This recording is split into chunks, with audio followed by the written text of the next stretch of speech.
Hello everyone. आज की इस क्लास में राजस्थान पीजीटी एग्ज़ाम जो कि 2025 में हुआ है उसके क्वेश्चंस को देखने वाले हैं।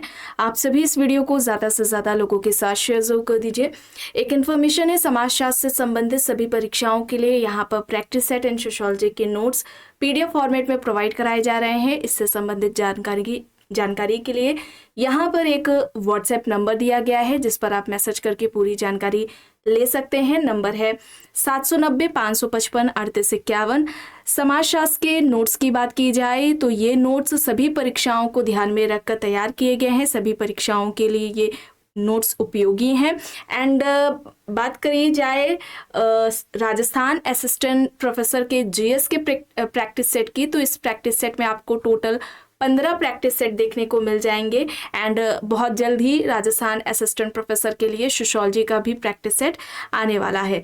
बस कुछ ही देर में क्लास शुरू होने वाली है। आप सभी इस वीडियो को ज़्यादा से ज़्यादा लोगों के साथ शेयर जरूर कर दीजिए। यहाँ तक हो गया था, चलिए यहाँ से शुरू करना है। प्रश्न है, हर्बर्ट स्पेंसर के अनुसार उद्विकास का क्या प्रतिमान है। यहाँ पर ऑप्शंस दिए गए हैं, बहुरेखीय, द्विरेखीय, प्रसार, एक रेखीय। हर्बर्ट स्पेंसर के अनुसार उद्विकास का क्या प्रतिमान है। यहाँ पर होगा एक रेखीय। ठीक है, एक रेखीय होगा। फोर्थ यहाँ पर राइट आंसर हो जाएगा। हर्बर्ट स्पेंसर, जिन्हें सामाजिक डार्विनवादी के नाम से जाना जाता है, याद रखिएगा, पूछा जाता है सामाजिक डार्विनवादी से संबंधित कौन है, या मैचिंग में या डायरेक्टली इस तरीके से पूछ लिया जाता है, तो स्पेंसर को सामाजिक डार्विनवादी के नाम से जाना जाता है। एंड डार्विन से ये प्रभावित थे। डार्विन ने जहाँ एक और उद्विकास का सिद्धांत दिया था और दूसरी ओर जो हर्बर्ट स्पेंसर हैं इनके द्वारा सामाजिक उद्विकास का सिद्धांत दिया गया था। सामाजिक उद्विकास का जो सिद्धांत है वो किसने दिया है, हर्बर्ट स्पेंसर ने दिया है। और इन्होंने कहा था कि समाज एक सजीव जीव की तरह है। ठीक है, समाज क्या है, एक सजीव जीव की तरह है। जिस तरीके से जीव का विकास होता है ठीक वैसे ही समाज का भी साधारण से जटिल के रूप में विकास होता है। और समाज के इन्होंने दो प्रकार बताए थे। ठीक है, समाज यानी कि सोसाइटी के इन्होंने दो प्रकार बताए थे। एक तो शिकारी समाज है, शिकारी या फिर हम कहें सैनिक समाज, दोनों ही पूछे जाते हैं, शिकारी या सैनिक समाज। और दूसरा हो जाएगा औद्योगिक समाज। तो ये दो प्रकार समाज के किसके द्वारा बताए गए हैं, हर्बर्ट स्पेंसर के द्वारा बताए गए हैं। इसे आप याद रखेंगे। आगे देखते हैं। प्रश्न है, स्पेंसर ने अपनी किस पुस्तक में उद्विकासीय सिद्धांत को प्रतिपादित किया। स्पेंसर ने जो सामाजिक उद्विकास का सिद्धांत दिया था उसे किस पुस्तक में उसकी बात की है, सिद्धांत को रखा है। यहाँ पर पुस्तकें हैं, principles of sociology, first principles, principles of biology, social statics. तो बताइए यहाँ पर सही क्या होगा। और यहाँ पर अगर हम बात करें एक रेखीय, जो इनका उद्विकास का हर्बर्ट स्पेंसर का एक रेखीय का सिद्धांत है जो अगस्त कॉम्ट के द्वारा दिया गया है, ज्ञान के 3 स्तर। ठीक है, अगस्त कॉम्ट ने ज्ञान के तीन स्तर, या जिसे हम ज्ञान के 3 नियम के नाम से जानते हैं या 3 चरण के नाम से जानते हैं, धार्मिक, तात्विक और प्रत्यक्षवाद।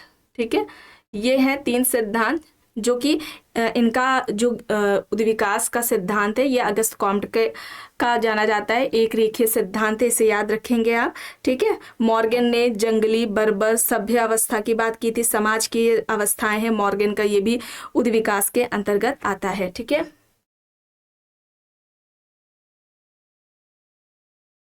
उनका क्या था, जंगली,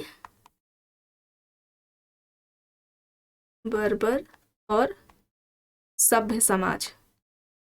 ठीक है, ये भी एक रेखीय सिद्धांत के अंतर्गत आता है। अब यहाँ पर देखिए किस पुस्तक में स्पेंसर ने उद्विकास से सिद्धांत रखा है। पुस्तक का नाम क्या है, फर्स्ट प्रिंसिपल्स है। ठीक है, सेकंड यहाँ पर राइट आंसर हो जाएगा फर्स्ट प्रिंसिपल्स, जो कि कब आती है, 1862 में आती है। ठीक है, 1862 में 1862 में आती है। और इन्होंने जो उद्विकासीय सिद्धांत दिया था, सामाजिक उद्विकासीय सिद्धांत, ये उद्विकास को एकीकरण या विखंडन की प्रक्रिया मानते हैं। ठीक है, उद्विकास को हर्बर्ट स्पेंसर एकीकरण या विखंडन की प्रक्रिया मानते हैं और इन्होंने सामाजिक एकीकरण के आधार पर ही स्पेंसर ने समाज की दो उद्विकासीय अवस्थाएं बताई थी। ठीक है, या जिसे हम समाज के दो प्रकार अभी आपको बताया गया, सैनिक या शिकारी और दूसरा औद्योगिक समाज। ठीक है, इसके अलावा समाज के उद्विकास का जो चरण है वो भी एक अलग बताते हैं। सैनिक और औद्योगिक समाज के अलावा समाज का एक अन्य जो चरण या समाज की एक जो अन्य उद्विकासीय अवस्था रही है ये भी बताते हैं। इसमें सरल समाज है। ठीक है, ये प्रश्न अक्सर पूछा जाता है, सरल समाज, मिश्रित समाज, दोहरे मिश्रित समाज,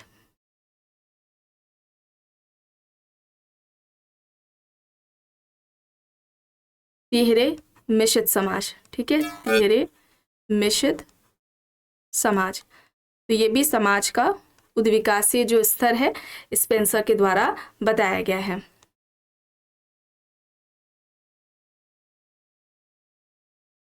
ठीक है, सैनिक और औद्योगिक समाज के अलावा, इसे याद रखेंगे। आगे देखते हैं, प्रश्न है अगस्त कॉम्ट के द्वारा किए गए मानव प्रगति के 3 स्तरों के नियम को सही क्रम में चयन करना है। जो अगस्त कॉम्ट के द्वारा ज्ञान के 3 स्तर के जो नियम बताए गए थे उनका सही क्रम बताना है यहाँ पर, या इसे हम प्रगति का नियम के नाम से भी जानते हैं। अच्छा, किस पुस्तक में इन्होंने ज्ञान के 3 स्तरों की बात की है? पुस्तक का नाम क्या है? आप लोग यहाँ पर बताइए फिलहाल।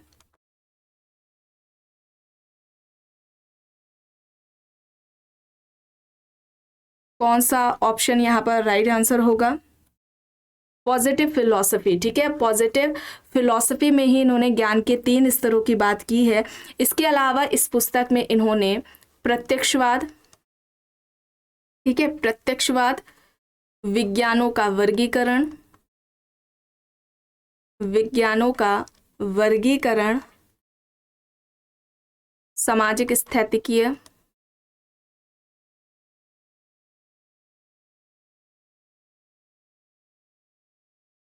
सामाजिक गतिकीय की बात की। इसके अलावा समाजशास्त्र की भी बात इसी पुस्तक में अगस्त कॉम्ट के द्वारा की गई है। अक्सर परीक्षाओं में प्रश्न पूछा जाता है किस पुस्तक में किसी सिद्धांत का वर्णन किया गया है, तो याद रखिएगा। और यहाँ पर ये भी लिख दिया जा रहा है ज्ञान के 3 स्तर। ठीक है, यह प्रगति के 3 नियम। तो धार्मिक, तात्विक, प्रत्यक्षवादी होगा यहाँ पर सेकंड होगा। ठीक है, सही क्रम में बताना था, सेकंड यहाँ पर राइट आंसर हो जाएगा। आगे देखते हैं प्रश्न, किसने कहा है प्राक कल्पना एक प्रस्तावना है जिसका परीक्षण किया जाना है? लुनबर्ग, पीवी यंग, एमएच गोपाल, बोगाडस यहाँ पर ऑप्शन है। प्राक कल्पना एक प्रस्तावना है जिसका परीक्षण किया जाना है, यहाँ पर सही क्या होगा? लुनबर्ग होगा। ठीक है, लुनबर्ग होगा ऑप्शन यहाँ पर फर्स्ट राइट आंसर हो जाएगा।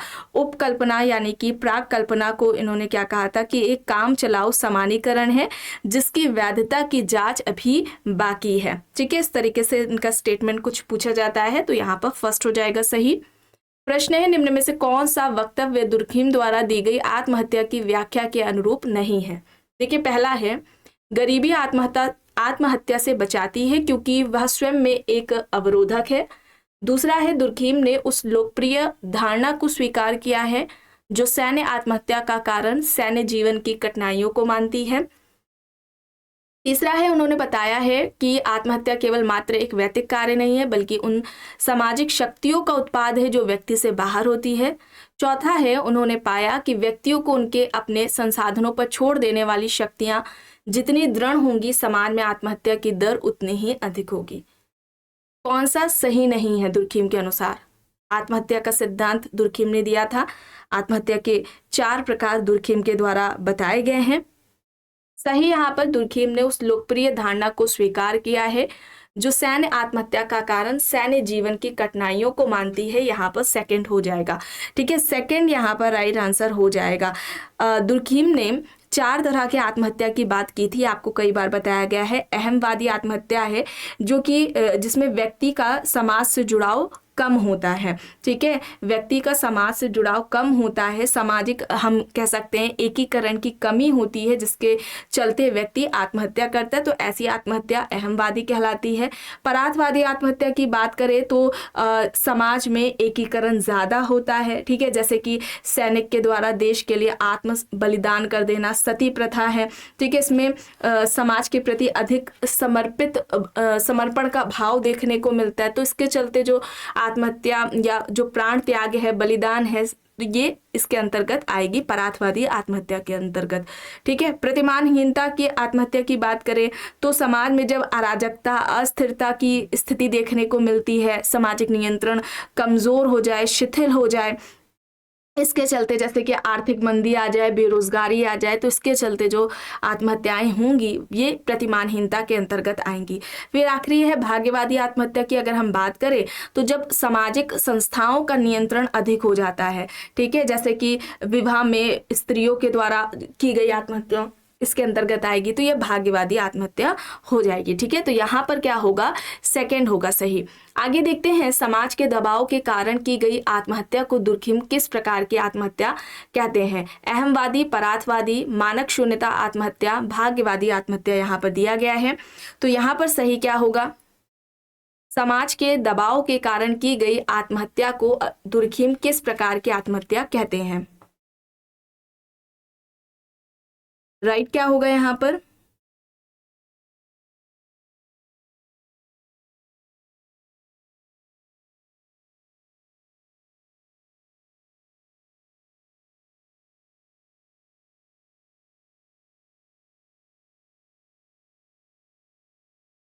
यहाँ पर परार्थवादी आत्महत्या होगा। ठीक है, सेकंड होगा, सेकंड यहाँ पर राइट आंसर हो जाएगा। अब यहाँ पर देखिए प्रश्न है, जब सामाजिक तथ्य व्यक्तिनिष्ठ नहीं होते हैं और हर तरफ से व्यक्ति के लिए बाहरी होते हैं तो इनका व्यक्ति के व्यवहार पर पर्याप्त दबाव पड़ता है। यह उदाहरण सामाजिक तथ्य की किस विशेषता को दर्शाता है? बाह्यता, अधिवैतिकता, सार्वभौमिकता, बाध्यता, बताएं। सोशल फैक्ट की बात की गई थी और आत्महत्या को सोशल फैक्ट, सामाजिक तथ्य बताया गया था। आत्महत्या का कारण दुर्खिम ने समाज को ही बताया था। अगर हम यहाँ पर बात करें सोशल फैक्ट की, तो दुर्खिम ने किस पुस्तक में सोशल फैक्ट की बात की है? पुस्तक का नाम क्या है? द रूल्स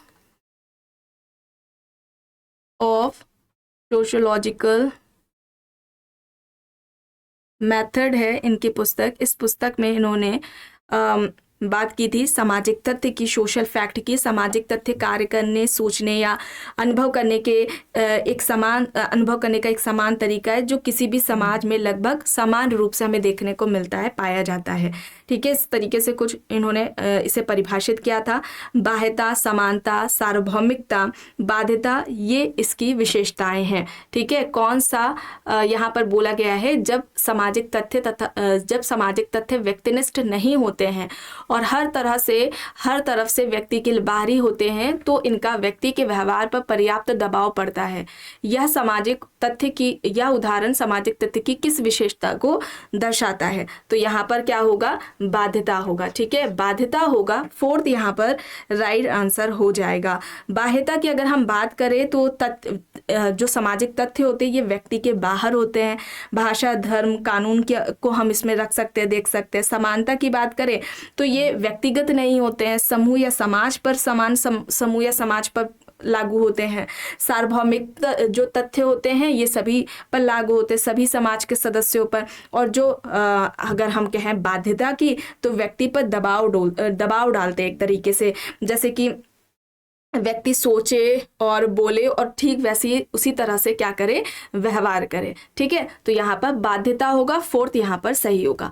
अब यहाँ पर अगर हम बात करें प्रश्न की, तो निम्न में से किसने समाज को एक अवयव के रूप में माना है? Darwin, Auguste Comte, weber, Spencer. यहाँ पर ऑप्शंस दिए गए हैं। सही क्या होगा? सही यहाँ पर राइट क्या हो जाएगा? राइट यहाँ पर हर्बर्ट स्पेंसर होगा, ठीक है, हर्बर्ट स्पेंसर होगा। फोर्थ यहाँ पर राइट आंसर हो जाएगा। समाज को सजीव जीव की तरह बताया था, जिस तरीके से जीव का विकास होता है, जीव के शरीर के अंग होते हैं, आँख, नाक, कान, हाथ होता है जीव का, किसी भी जीव का, ठीक वैसे ही समाज के ये भी अंग होते हैं, परिवार, धर्म, अर्थव्यवस्था, ठीक है। और इन्होंने सामाजिक उद्विकास का सिद्धांत दिया था। सामाजिक डार्विनवादी ये कहलाए जाते हैं, ठीक है, ये याद रखेंगे आप। यहाँ पर हर्बर्ट स्पेंसर होगा। यहाँ पर अब देखिए प्रश्न है, the rules of sociological method पुस्तक में दिए गए उपागमों का प्रयोग दुर्खीम ने अपनी अन्य किस पुस्तक में किया। पुस्तकें हैं यहाँ पर, the division of labour in society, suicide, primitive classification, the elementary forms of religious life. बताएं सही क्या होगा। सही यहाँ पर क्या होगा, सही यहाँ पर होगा सुसाइड, ठीक है, सुसाइड होगा। सेकेंड यहाँ पर राइट होगा। The rules of sociological method ये कब आती है, 1895 में पुस्तक आती है, इसे आप याद रखेंगे। इस पुस्तक में समाजशास्त्रीय अध्ययन की जो वैज्ञानिक पद्धति है, या अगर हम कहें सामाजिक तथ्य की जो अवधारणा है, उसका प्रयोग इन्होंने दुर्खीम ने इस पुस्तक में किया था। बाद में इन्हीं सिद्धांतों या उपागमों को व्यवहारिक रूप से अपनी अन्य पुस्तक सुसाइड में इन्होंने रखा था। और सुसाइड कब आती है, सुसाइड ये पुस्तक इनकी 1897 में आती है, ठीक है, 1897 में ये पुस्तक आती है। प्रश्न है, मानव व्यवहार के अध्ययन के लिए मैक्स वेबर ने निम्न में से किस अवधारणा का प्रयोग किया। अधिसत्ता, सामाजिक क्रिया, आदर्श प्रारूप, वेस्टर्न। यहाँ पर ऑप्शंस हैं। मानव व्यवहार के अध्ययन के लिए वेबर ने इनमें से किस अवधारणा का प्रयोग किया था, किस अवधारणा का किया था। यहाँ पर सही क्या होगा,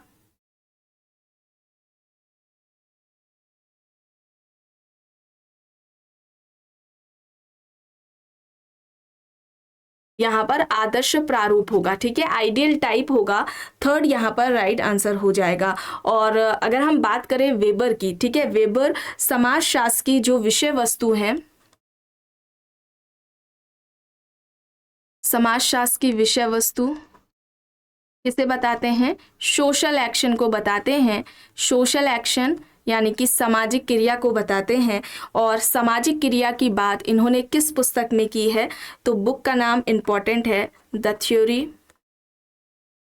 of social and economics. Second तो रिपीट हो गया, ऑर्गेनाइजेशन, ठीक है। और ये 1925 में आती है, ठीक है, 1925 में ये पुस्तक आती है।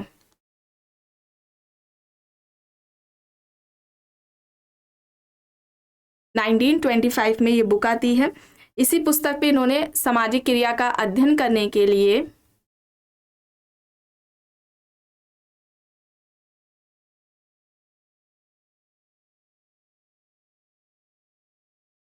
ठीक है, इकोनॉमिक्स है और ऑर्गेनाइजेशन, ठीक है,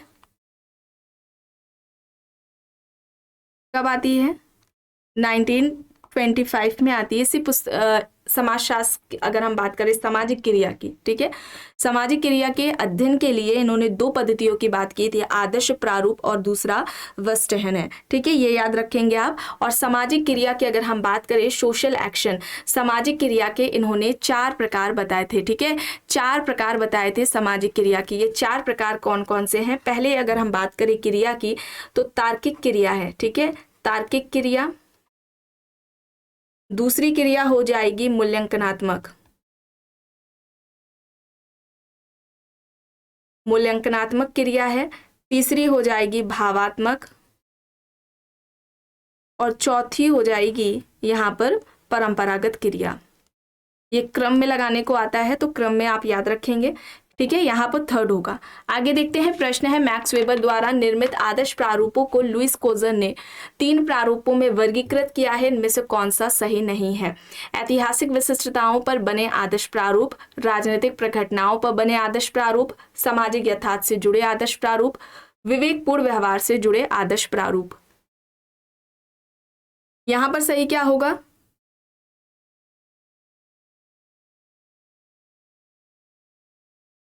यहाँ पर राइट होगा राजनीतिक प्रघटनाओं पर बने आदर्श प्रारूप, राजनीतिक प्रघटनाओं पर बने आदर्श प्रारूप होगा सेकंड, यहाँ पर राइट आंसर हो जाएगा। ठीक है, सेकंड यहाँ पर होगा। आइडियल टाइप की बात किसने की थी? मैक्स वेबर ने की थी। ठीक है, सामाजिक क्रियाओं के अध्ययन के लिए किस पुस्तक में बात की है? The theory of social economics और इकोनॉमिक्स ऑर्गेनाइजेशन में, इकोनॉमिक ऑर्गेनाइजेशन में, जो कि 1925 में आती है। ठीक है, अब यहाँ पर देखिए दुर्खीम के द्वारा निम्न में से कौन सी विशेषता सामाजिक तथ्य की नहीं बताई गई है? ये व्यक्ति के बाह्य होते हैं, उनके विशिष्ट सामाजिक लक्षण तथा निर्धारक तत्व होते हैं, वे किसी व्यक्ति समूह की तुलना में अधिक स्थायी नहीं होते, उनके पास व्यक्तियों को बाध्य करने की शक्ति होती है। तो दुर्खीम ने सोशल फैक्ट की बात की थी, आपको बताया गया है किस पुस्तक में की थी? The rules of sociological method, the rules of sociological method है, ये इनकी पुस्तक है। इस पुस्तक में इन्होंने सोशल फैक्ट की बात की है। ठीक है, बाह्यता, बाध्यता, समानता, सार्वभौमिकता, ये इनकी विशेषताएं रही हैं। वे किसी व्यक्ति समूह की तुलना में अधिक स्थायी नहीं होते हैं, ये यहाँ पर गलत हो जाएगा। बल्कि दुर्खीम ने कहा था जो सोशल फैक्ट, सामाजिक तथ्य होते हैं, ये किसी व्यक्ति या समूह की अपेक्षा स्थायी होते हैं। ठीक है, इसे याद रखेंगे। आगे देखते हैं। प्रश्न है निम्न में से कौन सा मैक्स वेबर के आदर्श प्रारूप का लक्षण नहीं है? आदर्श प्रारूप यथार्थ स्थितियों में समानताएं और विचलन निश्चित करने के लिए विश्लेषणात्मक निर्मित है। यह ना तो सांख्यिकी औसत है, ना ही प्राकल्पना। यह समाज के नैतिक आदर्शों से संबंधित होते हैं। अपनी अमूर्तता के स्तर के आधार पर 3 तरह के आदर्श प्रारूप होते हैं। आदर्श प्रारूप का लक्षण नहीं है, ये बताना है।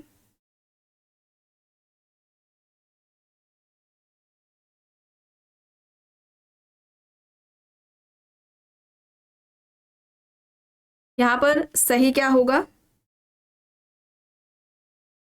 आदर्श प्रारूप यथार्थ स्थितियों में समानताएं और विचलन निश्चित करने के लिए विश्लेषणात्मक निर्मित है। यहाँ पर फर्स्ट होगा। ठीक है, फर्स्ट यहाँ पर राइट आंसर हो जाएगा।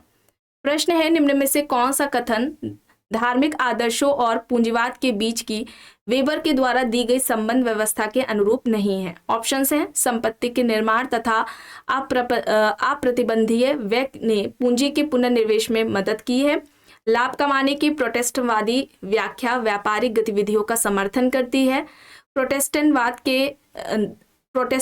ने उत्पादन के मानकीकरण तथा विशेषीकृत श्रम विभाजन को प्रोत्साहित किया था, पश्चिमी पूंजीवाद की वृद्धि केवल प्रोटेस्टेंट नैतिकता पर निर्भर नहीं करती है। तो यहाँ पर क्या होगा? यहाँ पर क्या होगा? राइट आंसर यहाँ पर क्या होगा? फोर्थ होगा। पश्चिमी पूंजीवाद की वृद्धि केवल प्रोटेस्टेंट नैतिकता पर निर्भर नहीं करती है, ये यहाँ पर फोर्थ वाला राइट आंसर हो जाएगा। ठीक है, नौकर यहाँ पर फोर्थ हो जाएगा। अब यहाँ पर देखिए प्रश्न है निम्न में से कौन सा आदर्श प्रारूपिक नौकरशाही की विशेषता नहीं है? ऑप्शंस है यहाँ पर कार्यालय संरचनात्मक व्यवस्था में संगठित होते हैं, प्रत्येक कार्यालय के कुछ दायित्व होते हैं तथा उन्हें पूरा करने का अधिकार होता है, कार्यालय का कार्य नियमों से बंधा होता है, नियम नहीं बनाए जाते। तो सही क्या होगा?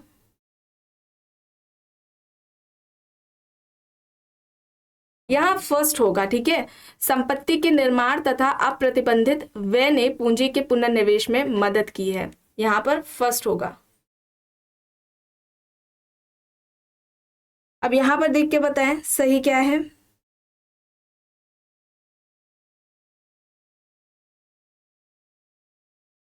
कौन सा ऑप्शन यहाँ पर राइट होगा?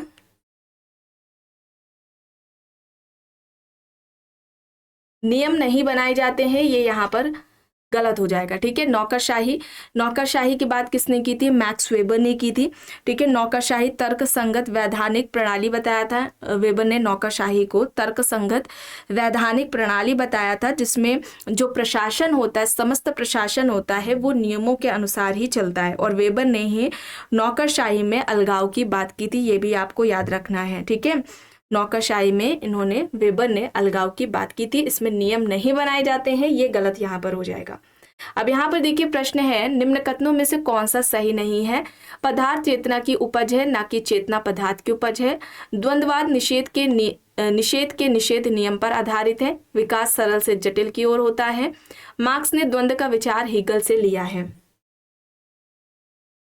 यहाँ पर सही क्या होगा?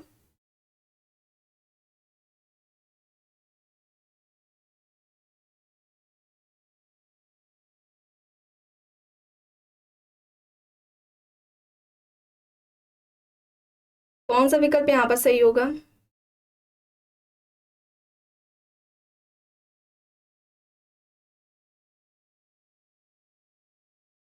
यहाँ पर फर्स्ट होगा। ठीक है, फर्स्ट यहाँ पर होगा, पदार्थ चेतना की उपज है, ना कि चेतना पदार्थ की उपज है। ये यहाँ पर गलत हो जाएगा। ठीक है, यहाँ पर गलत हो जाएगा। मार्क्स ने क्या कहा था कि जो पदार्थ है या वस्तु है, ठीक है, चेतना की उपज होती है, चेतना उपज करता है। ठीक है, इसकी पद्धति पहले, जो पदार्थ है ये पहले आता है और फिर चेतना का क्या होता है, विकास होता है। मार्क्स की अगर हम अवधारणाओं की बात करें तो वर्ग संघर्ष, क्लास कॉन्फ्लिक्ट का सिद्धांत रहा है, इन्होंने दिया है। इसके अलावा अधिसंरचना अधोसंरचना की बात भी कार्ल मार्क्स के द्वारा की गई है। और अगर हम बात करें मिथ्या चेतना की, अतिरिक्त मूल्य के सिद्धांत की, तो ये सभी जो अवधारणाएं हैं ये कार्ल मार्क्स के द्वारा दी गई हैं। आगे देखते हैं, प्रश्न है, निम्न में से कौन सी स्थिति कार्ल मार्क्स की दृष्टि में वर्ग का निर्माण करने के लिए जरूरी नहीं है? विज्ञान एवं तकनीकी, जनसमूह का भौतिक केंद्रीकरण, उनके बीच में सहज संप्रेक्षण, वर्ग चेतना में वृद्धि। कौन सी स्थिति में कार्ल मार्क्स की दृष्टि में वर्ग का निर्माण करने के लिए जरूरी नहीं है? तो यहाँ पर क्या होगा? यहाँ पर राइट क्या होगा?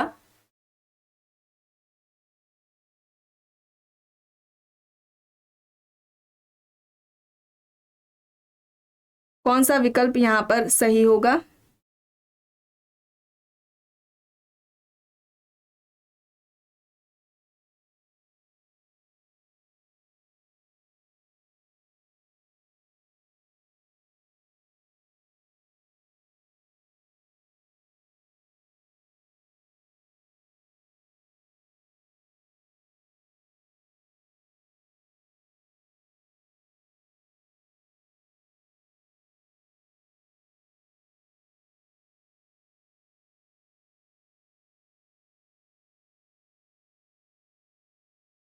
विज्ञान एवं तकनीकी, जनसमूह का भौतिक केंद्रीकरण, उनके बीच में सहज संप्रेक्षण, वर्ग चेतना में वृद्धि यहाँ पर विकल्प है।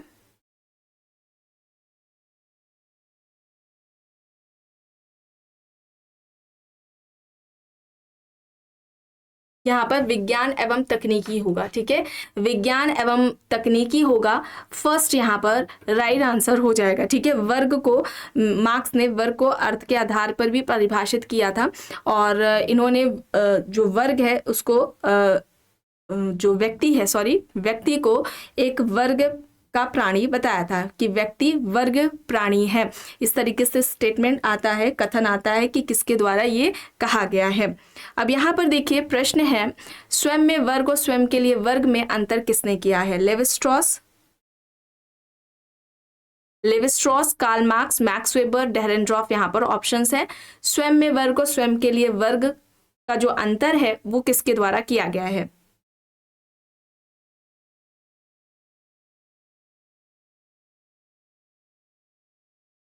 तो यहाँ पर क्या होगा? कार्ल मार्क्स होगा। ठीक है, कार्ल मार्क्स यहाँ पर होगा, सेकंड यहाँ पर राइट आंसर हो जाएगा। और कार्ल मार्क्स ने अलगाव की बात की थी। अलगाव के 4 चरण इनके द्वारा बताए गए हैं, कार्ल मार्क्स के द्वारा। अलगाव के 4 चरणों की बात कार्ल मार्क्स ने की है। एक तो अलगाव उत्पादन प्रक्रिया से बताया उन्होंने, उत्पादन प्रक्रिया से। दूसरा इन्होंने अलगाव बताया था उत्पादन से, मालिक से, और आखिरी में स्वयं से। ठीक है, स्वयं से।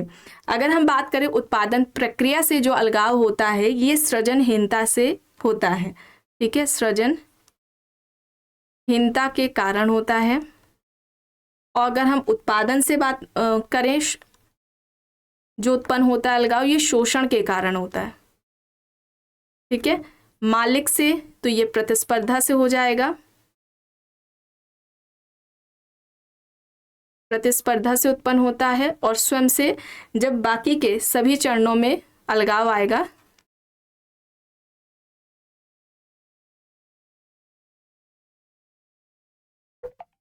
सभी चरणों में असफल, ठीक है, सभी चरणों में असफल होने पर स्वयं में भी व्यक्ति में अलगाव आ जाएगा। ठीक है, चलिए आगे देखते हैं। यहाँ पर प्रश्न है, पूंजीवाद की भावना इस पर आधारित है, तर्क संगत आर्थिक कार्य के नए तरीकों को अपनाने से अनिच्छुकता, कर्मचारियों से निजी संबंध, कम काम और अधिक वेतन। यहाँ पर ऑप्शंस है, पूंजीवाद की भावना इनमें से किस पर आधारित है?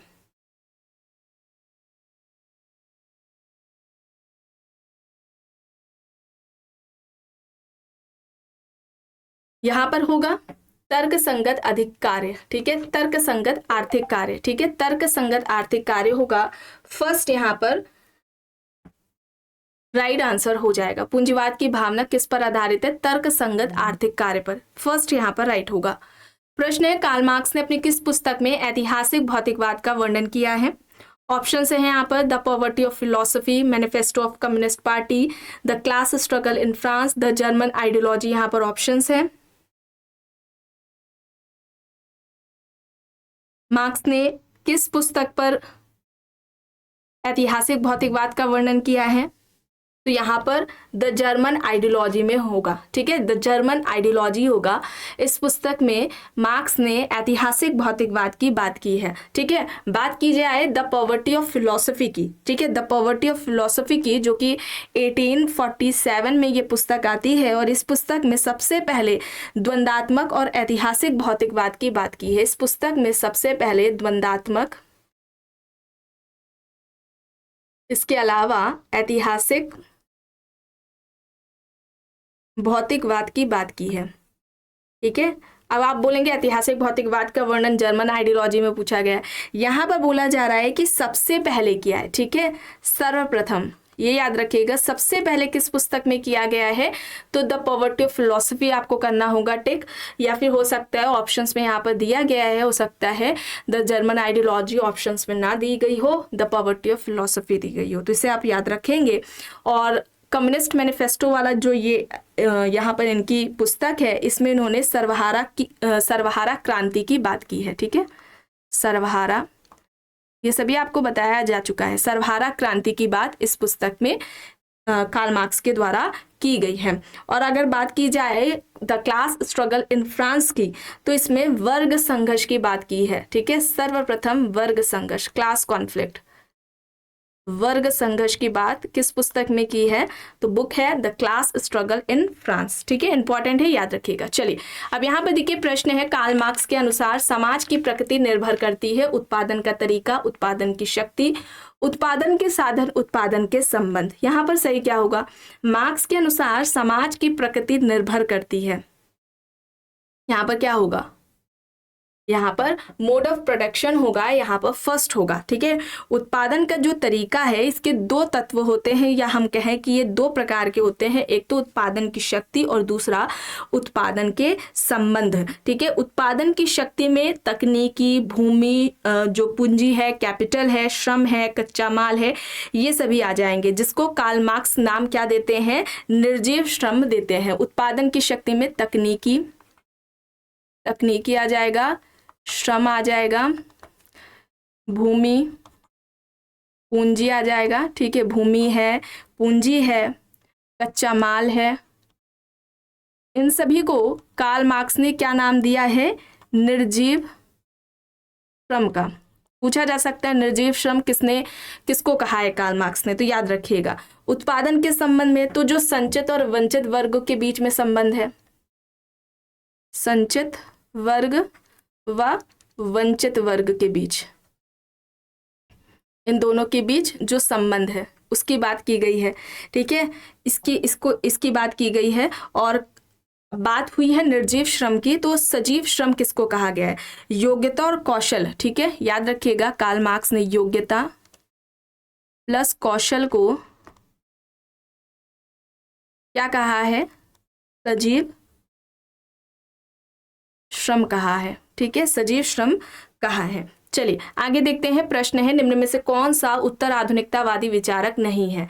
देरिदा, फूको, बोडिलार्ड, उल्ड्रिच बेक, यहाँ पर ऑप्शंस दिए गए हैं। उत्तर आधुनिकतावादी विचारक नहीं है ये पूछा जा रहा है, तो यहाँ पर उल्ड्रिच बेक होगा। ठीक है, उल्ड्रिच बेक होगा।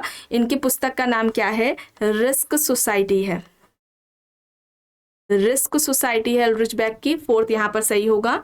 प्रश्न है, कौन सा कथन सही है? तो देखिए पहला है, ऑप्शन ए है, उत्पादन की शक्तियां और संबंध समाज की मूल संरचना अर्थात आर्थिक संरचना बनाते हैं जिस पर कानूनी और राजनीतिक अधिसंरचनाएं विकसित होती है। ऑप्शन बी है, अधिसंरचनाएं अर्थात राजनीतिक, कानूनी, धार्मिक, दार्शनिक तथा अन्य संस्थाएं आर्थिक आधार पर निर्मित करती हैं, लेकिन वे एक दूसरे के प्रति और आर्थिक आधार के प्रति भी प्रतिक्रिया करती है।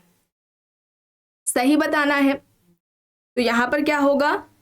ए और बी दोनों ही सही है। ठीक है, ए और बी दोनों ही यहाँ पर सही होगा। ठीक है, इन्होंने दो तरह की संरचनाओं की मार्क्स ने बात की थी, एक तो अधोसंरचना है और दूसरी अधिसंरचना है। इनका स्टेटमेंट आता है, अधोसंरचना ही अधिसंरचना को क्या करती है? निर्धारित करती है। ठीक है, उसी अधोसंरचना और अधिसंरचना की ही यहाँ पर बात की गई है, जिसे हम सब या इंफ्रास्ट्रक्चर और सुपर स्ट्रक्चर के नाम से जानते हैं। अब यहाँ पर देखिए प्रश्न है, निम्न में से कौन आधुनिकीकरण से संबंधित नहीं है? कृषि प्रधान अर्थव्यवस्था, तार्किकीकरण, उपलब्धि उन्मेष, औद्योगिकीकरण और नगरीकरण। तो आधुनिकीकरण से संबंधित नहीं है, तो यहाँ पर कृषि प्रधान अर्थव्यवस्था होगा। फर्स्ट यहाँ पर सही होगा। आखिरी प्रश्न है, एम.एस. श्रीनिवास के द्वारा वर्णित संस्कृतिकरण की विशेषता निम्नवत है, इनमें से कौन सी विशेषता उनके वर्णन में सम्मिलित नहीं है? देखिए यहाँ पर पहला है, संस्कृतिकरण केवल हिंदू जातियों तक ही सीमित नहीं है, बिल्कुल सही है।